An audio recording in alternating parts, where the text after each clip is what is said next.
Mesdames, Messieurs, bonsoir et bienvenue à votre émission Le Temps du Parlement. Dans l'édition de ce soir, nous parlons de la mobilisation de la diaspora camerounaise pour le développement du pays. C'est à la faveur de la publication de l'ouvrage Cameroun Diaspora, réduire les distances et rassembler les énergies. Son auteur, l'honorable Louis-Henri Ngancha, député du Mungo, est notre invité. Dans cette édition également, les activités des parlementaires sur le terrain. Mais pour commencer, voici les dernières nouvelles au Parlement. Plusieurs activités au Parlement, notamment le Sénat qui pleure l'un de ses dignes membres, Pierre-Henri Ngalingwa, sénateur de la région du Sud, décédé en France en août dernier, vient d'être porté sous terre à Bindouana, c'est près de Lolodorf. Le président du Sénat y était représenté par le sénateur Badel Ndangandinga. Au stade de Big Bali, près de Lolodorf, les adieux au sénateur Pierre-Henri Ngalingwa ont été conduits dans le strict respect des traditions du peuple cozimé auquel il appartenait. Dans cet élan, Stéphane, le fils du défunt, a reçu la bénédiction des patriarches pour assurer la succession, selon le mot de leur porte-parole, Sirius Ngo.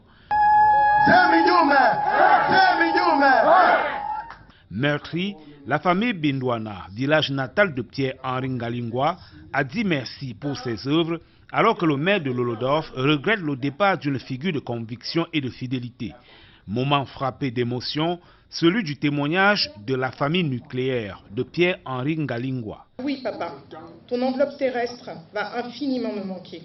Mais aujourd'hui, je fais l'expérience de la vie après la mort grâce à l'intensité de ta présence céleste. Tu as toujours voulu qu'on soit Camerounais, même notre maman qui vient de très loin. Et je pense qu'elle a porté pendant longtemps sans le vouloir. On va garder cette fibre. Le ministre de la Communication était très proche de l'homme qui aimait la vie, mais craignait Dieu.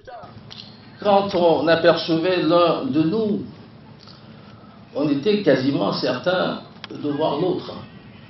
Oui, l'ancienneté, la pérennité et la solidité de cette amitié, nous la devions à sa sincérité. Pour son engagement politique au sein du RDPC, Pierre-Henri Ngalingwa a reçu la reconnaissance du secrétaire général du comité central du parti, représenté par le ministre d'État, le professeur Jacques Famandongo. La forte délégation du Sénat, conduite par le sénateur Badel Ndangandinga, s'est souvenue des 12 années de dévouement du défunt au sein de plusieurs commissions. Plusieurs membres du gouvernement et directeurs généraux, des familles et amis, sont également venus dire leurs adieux à celui qui se considérait comme sénateur d'État.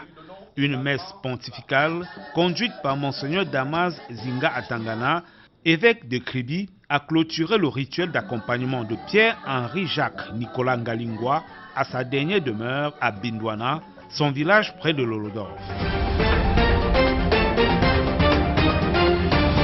Notre focus s'intéresse à la diaspora camerounaise.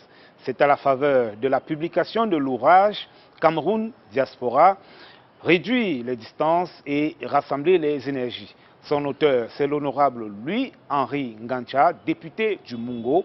La dédicace du livre a eu lieu à l'Assemblée nationale. C'est un ouvrage de 195 pages préfacé par le très honorable Kavaïgué Djibril, ouvrage dans lequel l'auteur consigne la somme de ses expériences et présente les atouts de la diaspora camerounaise comme vivier de compétences et d'expertise.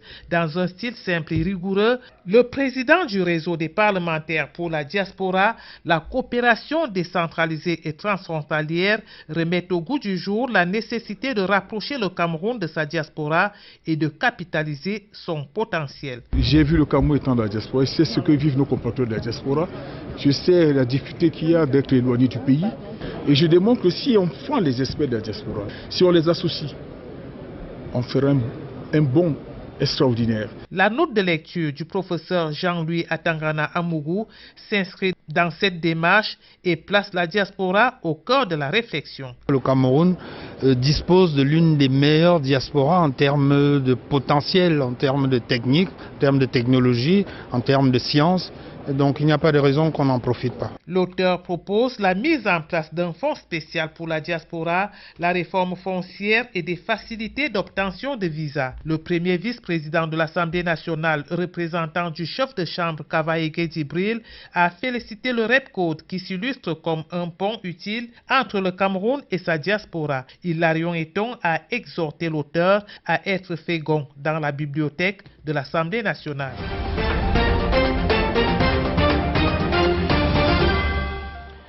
Notre invité est un produit, mais aussi un grand ami de la diaspora camerounaise.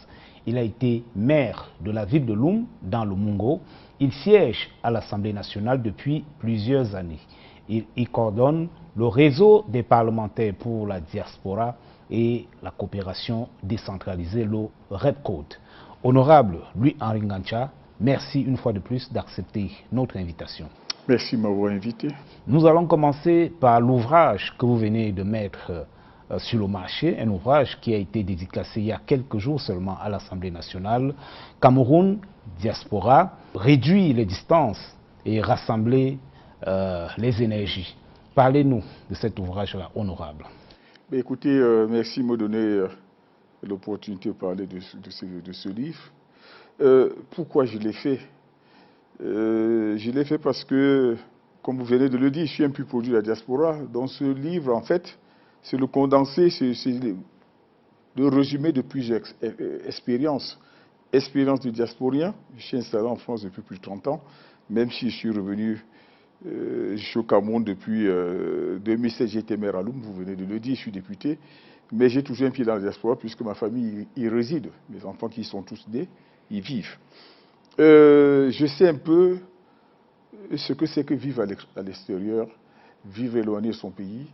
Je sais ce que veut dire vivre avec des angoisses pour les parents qui sont restés au pays. J'ai également été sur le terrain au Cameroun comme acteur politique. J'ai été maire de la commune de Loum, ma ville de naissance, pendant un mandat. J'ai vécu de l'intérieur des difficultés, j'ai vécu de l'intérieur ce que peuvent ressentir les populations quand on fait une route, quand on pose un acte qui améliore leurs conditions de vie. Pendant que j'étais maire, j'avais été élu président du réseau africain de la coopération décentralisée par de nombreux maires africains. Et à la tête de ce réseau, j'ai vu ce que la diaspora peut apporter dans le cadre de la coopération décentralisée internationale. Également, aujourd'hui, je suis député de la Nation. À un autre niveau, j'ai vu le rôle de parlementaire, comment les parlementaires travaillent sur le terrain, travaillent au niveau du Parlement pour étudier les lois, pour voter les lois. Et également, j'ai proposé au 13 honorable président de l'Assemblée nationale de créer le réseau des parlementaires pour la diaspora, la coopération décentralisée transfrontalière.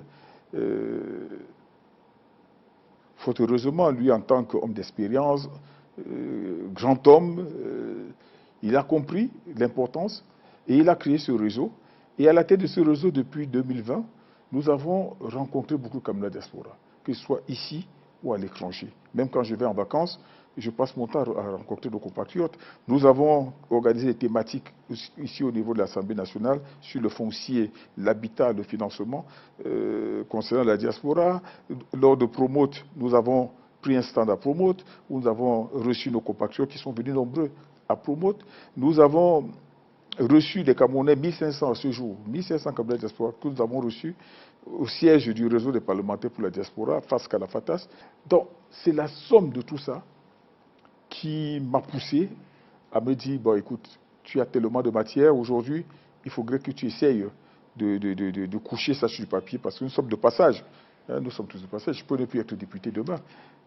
Et au moins, j'aurais laissé quelque chose. Nous avons travaillé. Il était important que cela se sache pour pouvoir aider. Et également, la période n'est pas... pourquoi ce livre sort maintenant? Ce livre aurait pu sortir bien avant ou plus tard. Mais ce livre sort maintenant parce que nous sommes dans une période cruciale dans la vie de notre nation, l'élection présidentielle. C'est la mère des élections.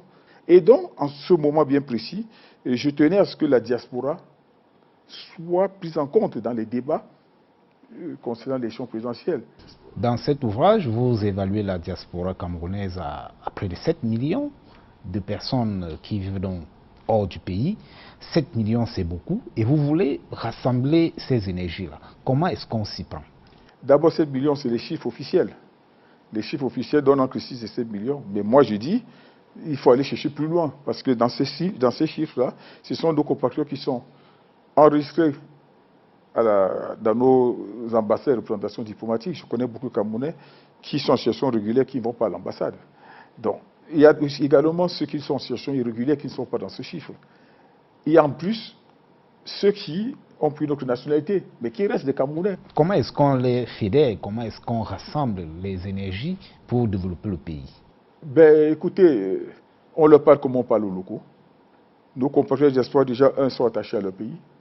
Ce n'est pas parce qu'ils sont à l'étranger. On peut être à l'étranger et aimer son pays plus que ceux qui sont localement installés.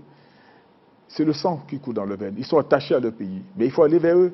C'est à nous de faire la démarche pour aller vers nos compatriotes diaspora. Vous savez, le monde est un village planétaire. Aujourd'hui, les gens ne sont plus forcément attachés uniquement à leur pays d'origine. Hein. Vous voulez investir, vous cherchez le pays qui vous offre le mieux, le plus de garanties, le plus de confort pour pouvoir vous établir et travailler. Honorable, c'est un combat que vous menez, du moins officiellement, depuis 5 ans environ. Quel bilan pouvez-vous faire de ce travail-là? Quelles sont les avancées que l'on peut enregistrer aujourd'hui?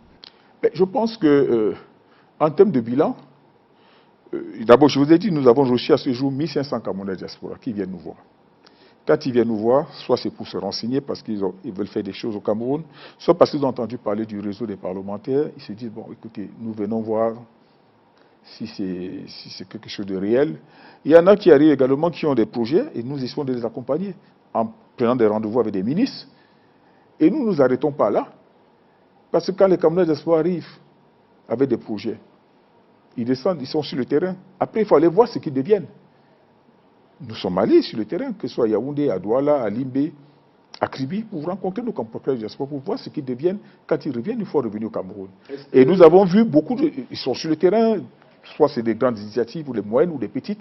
Et à Douala, par exemple, quand je suis arrivé, je suis rendu compte que nos compatriotes diaspora, tous les problèmes qu'ils ont, c'est l'administration qui doit gérer ces genre de problèmes. Mais ils ne font pas l'effort d'aller vers l'administration. Je les ai grainés chez le gouverneur. Nous sommes allés voir le gouverneur pour dire au gouverneur, voilà vos enfants qui sont là, ils sont installés. Ils ont échangé, le gouverneur leur a donné leur carte de visite. Aujourd'hui, ils sont avec le gouverneur. Donc, moi je pense que nous avançons. Le Parlement fait le plaidoyer. Nous sommes une force de plaidoyer. Donc, ce que nous faisons, c'est le plaidoyer. Je vais vous interroger sur un plaidoyer oui, que peut-être vous avez fait et qui intéresse beaucoup la diaspora. C'est celui portant sur la double nationalité. Est-ce que c'est un sujet que vous abordez avec les membres de la diaspora que vous rencontrez? Parce qu'on sait très bien que ça revient, et surtout dans le débat politique concernant la présidentielle dont nous avons parlé. La double nationalité, c'est un serpent de mer. Tout le monde en parle, on en parle, on en parle, on en parle. C'est un vrai problème, c'est vrai. Mais moi, je dis, d'abord, le chef d'État n'a pas dit n'a jamais dit qu'il n'accorderait pas la double nationalité. Je peux vous dire que ce dossier a été étudié parce qu'il y a des préalables. On n'accorde pas une double nationalité comme ça d'un claquement de doigts. Quand vous êtes Camerounais et que vous prenez la nationalité française, vous perdez la nationalité camerounaise. Si le chef d'État décide de modifier le code de nationalité et permet qu'il y ait la multinationalité, parce qu'il n'y a pas seulement deux, il y en a qui ont 3-4 nationalités, vous deviendrez un franco-camerounais. Et franco-camerounais, ça veut dire que vous appartenez à 2 pays avec les mêmes droits, c'est-à-dire que d'égal niveau. Ce qui veut dire que il faudrait que les 2 pays s'entendent sur comment gérer ce citoyen qui leur appartient à 2.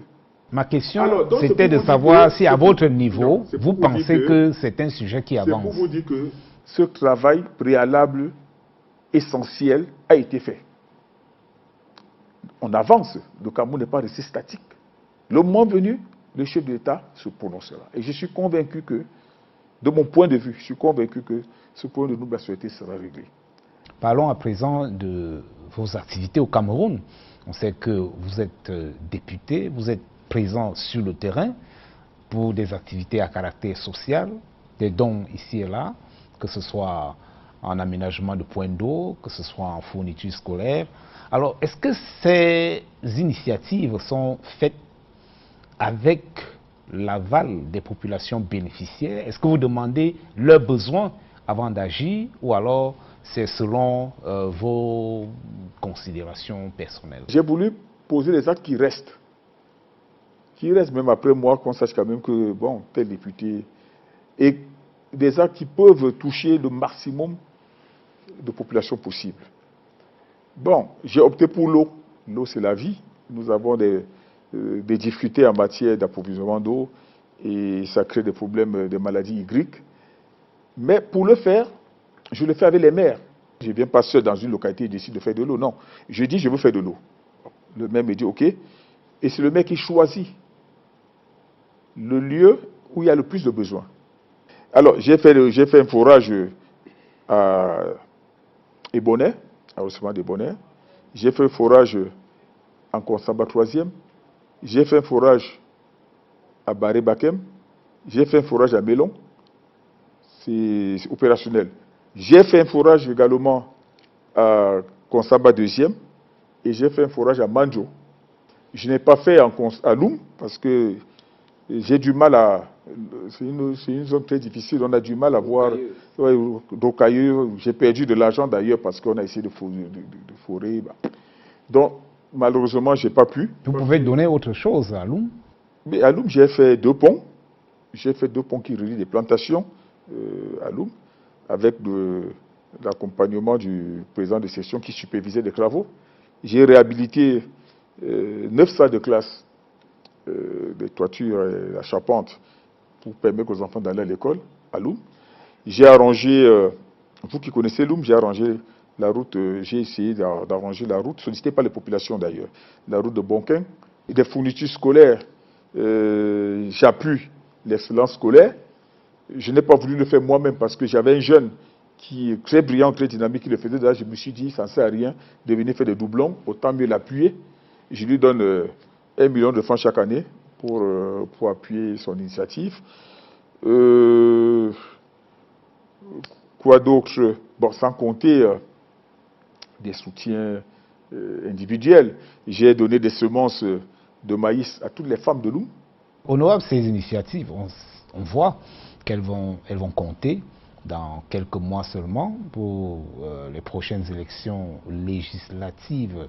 Alors, est-ce que vous êtes candidat? Vous allez remplir? Je ne sais pas, il faut déjà finir ce mandat. Vous savez, c'est pas... Le RDPC est un parti structuré. Hein? On se lève pas un matin pour se dire on est candidat. Pour que je sois candidat, il a fallu que le ministre, le jeune Bela, qui est le président, chef de la délégation départementale pour le Mongo du RDPC, comité central du RDPC, c'est lui qui m'a proposé à l'investiture. Le ministre d'État Laurent Guesso, qui est le chef de la délégation régionale pour le littoral, a entériné le choix de la base. Et le président de la République le secrétaire général, avant d'arriver au président de la République, le secrétaire général, le vice-premier ministre Jean Kuité, a validé ce choix qui venait de la base. Il m'a proposé donc à l'investiture auprès du président national, et le président national, qui est le chef de l'État, m'a donné l'investiture. Je crois sincèrement avoir fait honneur à ceux qui m'ont proposé à l'investiture. Et je peux vous dire que dans mon arrondissement à Loum, depuis 2004, je suis celui qui porte le parti sur le plan financier. Parce que nous n'avons pas d'élite, malheureusement, chez nous. Nous n'avons pas d'élite à Loum. Il y a des gens qui veulent apporter, mais malheureusement, n'ont pas la possibilité de le faire. Depuis que le patriarche Missomba Samuel, par son âme, est parti de la DGE où il était directeur général, et le patriarche Kepe Bruno, qui était gouverneur, ben, on n'a pas d'élite. Or, Loum, aujourd'hui, est potentiellement l'arrondissement le plus peuplé dans le Mongo. Et en termes d'inscrits, c'est l'arrondissement qui a le plus grand nombre d'inscrits, et c'est l'arrondissement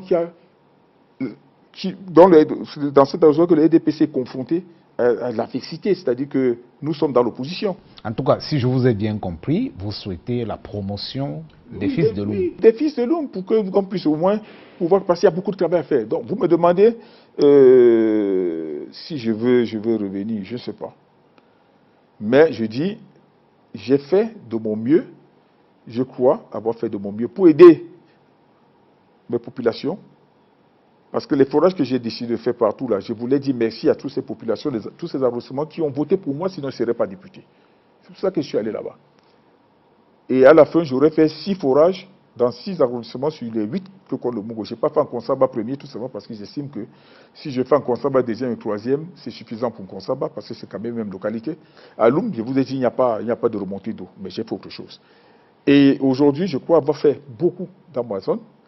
Et sur le plan national, avec le réseau des parlementaires pour la diaspora, je crois avoir fait honneur au Mungo, à l'Assemblée nationale, honneur à mon pays, en contribuant à calmer la diaspora, en apportant ma contribution pour la diaspora. La diaspora fait partie de mon ADN. C'est le seul, arrivé à l'Assemblée nationale, c'est le seul truc que je pouvais faire. C'est-à-dire que j'ai regardé, mais bon, je pense quand même que je suis un diasporain, je comprends la diaspora, j'ai essayé d'aider. Et donc, à la fin de mon mandat, j'aurai le sentiment d'avoir fait ce qu'il fallait pour honorer mon parti, pour honorer mon pays. J'ai apporté ma contribution. Maintenant, si mon parti estime que oui, il a fait du bon boulot, tant mieux. Sinon, ben, je ramasserai mes affaires, je rentrerai à Paris tranquillement auprès de mes enfants. Mais on ne vous le souhaite pas, honorable. J'ai le sentiment d'avoir fait de mon mieux pour aider mon pays. Merci beaucoup, une fois de plus, d'avoir accepté notre invitation. Les parlementaires sont pour la plupart sur le terrain en cette veille de campagne électorale pour la présidentielle de 2025. Ils se mobilisent pour leur candidat. Mais commençons par ce démenti de Madame le sénateur Françoise Pouéné, qui vient de donner un point de presse pour préciser ses propos relatifs à la présence des personnes considérées comme des halogènes dans l'arrondissement de Banka. Nous étions dans une réunion du RDPC à la maison du parti de Bafou, où on m'a donné la parole en tant que présidente communale de faire le compte rendu de la réunion que j'ai tenue à la veille au foyer de Banka. J'ai dit ce qui s'est passé au cours de cette réunion qui était le compte rendu. J'ai dit aussi que les gens qui ont pris part à cette réunion ont dit qu'on perd les élections dans l'arrondissement de Banka parce que les halogènes votent contre les RDPC et que cette fois-ci, ils ne vont plus accepter que les halogènes votent mal dans l'arrondissement de Banka alors qu'on vote bien dans leurs villages respectifs. Et ils sont allés donc jusqu'à dire que si ces gens-là, cette fois-ci, votent mal, ils vont les chasser de l'arrondissement de Banka. Ils vont, c'est pas moi pour dire. Vous ne pouvez pas venir, vous prenez les propos, vous entrecoupez, vous faites de la manipulation. À quelle fin? Je ne peux pas savoir. J'ai été dans toutes les 10 régions du Cameroun pour parler du vivre ensemble, pour parler de la paix. Comment Mami Nyanga peut-elle tenir des propos haineux? Ça ne me ressemble pas. Pour la 3e rencontre préparatoire à la présidentielle d'octobre prochain, le chef de la délégation départementale de campagne du RDPC pour l'Union Infoumou s'est voulu clair. L'heure n'est plus au discours, il faut mobiliser les fonds pour garantir la victoire du candidat du RDPC à la prochaine présidentielle. La cagnotte est ainsi ouverte et donne l'occasion aux militants d'annoncer chacun sa contribution. Au bout de l'exercice, près de 60 millions de francs CFA sont collectés. C'est des jeunes fonctionnaires, des fils et filles d'Union Infoumou, qui croient en Paul Biya, président de la République, président national du RDPC, qui aiment leur contrée, qui disent bon, on a toujours gagné ici, on n'a jamais perdu depuis le début, c'est pas aujourd'hui qu'il y aura des difficultés. Alors, ils ont fait un effort supplémentaire. Nous ne pouvons que nous en réjouir. Les fonds mobilisés permettront d'assurer une campagne de proximité ainsi qu'une victoire sans bavure du président Paul Biya dans les 5 arrondissements du Nyong-Ifumou, a promis le professeur Robin Kili, qui avait à ses côtés l'élite du département, dont le ministre délégué à la présidence chargé de la défense, Joseph Betty Assomo. Avant à Konolinga, la délégation du vice-président du Sénat a pris part à une messe à la paroisse Saint-Martin des Tours d'Ayos, messe au cours de laquelle le peuple de Dieu a prié pour la paix et le bon déroulement de la prochaine élection présidentielle dans le Nyong-Ifumou.